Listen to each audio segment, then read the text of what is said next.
हरियाणा सरस्वती धरोहर विकास बोर्ड के उपाध्यक्ष एवं बीजेपी वरिष्ठ नेता धूमन सिंह किरमिच ने कहा कि औरंगजेब सबसे क्रूर शासक था। इस शासक ने हिंदुओं पर अत्याचार करने में कोई कसर नहीं छोड़ी थी। इतना ही नहीं, कुरुक्षेत्र के ब्रह्म सरोवर में 1700 ईस्वी में श्रद्धालुओं पर भारी भरकम जजिया कर औरंगजेब ने लगाया था। इस क्रूर शासक ने पानी की एक बाल्टी पर 1 रुपया, स्नान करने पर 5 रुपये का जजिया कर लगाया था। यह जजिया कर उत्तर भारत में सबसे ज्यादा कर था।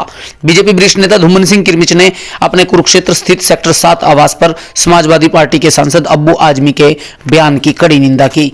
उन्होंने पत्रकारों से बातचीत में कहा कि देश में महाकुंभ के बाद एक अच्छा सुंदर सनातन का वातावरण बना था।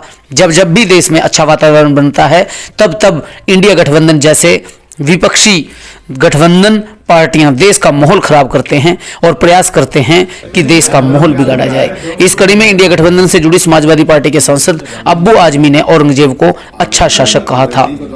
इस बयान की पूरे देश में आम व्यक्ति भी कड़ी निंदा कर रहा है।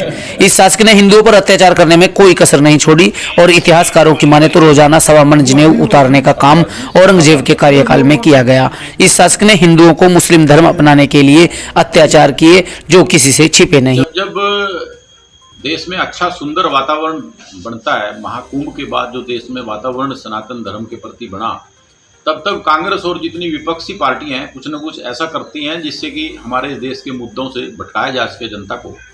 अबू आजमी का जो ये बयान है कि औरंगजेब बहुत सॉफ्ट एक राजा थे और उन्होंने अच्छे काम देश में किए, लेकिन इतिहास गवाह है कि अपने 50 साल के उन्होंने लगभग शासन में जो क्रूरता उन्होंने अपनाई और जिस क्रूरता से इस देश पर शासन किया वो सबके सामने है।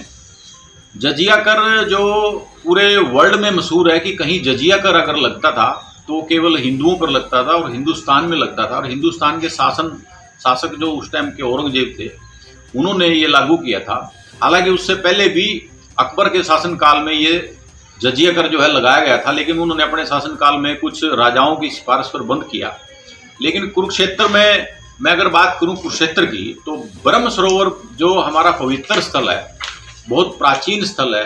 राजा कुरु ने महाभारत काल से पहले इस कुंड को खुदवाया था और क्या की, और ब्रह्मा जी के ऐसा माना जाता है कई ग्रंथों में कि यहाँ पर ब्रह्मा जी ने विश्व की जो रचना है वो ब्रह्म सरोवर से की है, ऐसे कई ग्रंथों में वर्णन आता है। तो इस ब्रह्म सरोवर के ऊपर भी जितने श्रद्धालु आते थे उन श्रद्धालुओं के ऊपर जजिया कर लगाया गया था और स्पेशल एक टीम यहाँ पर उस जजिया कर कलेक्शन के लिए रखी जाती थी। सरोवर के दक्षिण में जो बौद्ध स्तूप है वो बहुत ऊंचा वहाँ पर टीला होता था। ऐसे इतिहासकार मानते हैं कि वहाँ पर एक स्पेशल टीम जजिया कर कलेक्शन के लिए और देखने के लिए कि अगर कोई वहाँ पर स्नान करने के लिए आया या जल लेने के लिए आया तो उसको पकड़ा गया कि नहीं पकड़ा गया, उससे कर लिया गया कि नहीं लिया गया। मैं कुछ रेफरेंस आपके सामने मैं देना चाहता हूँ।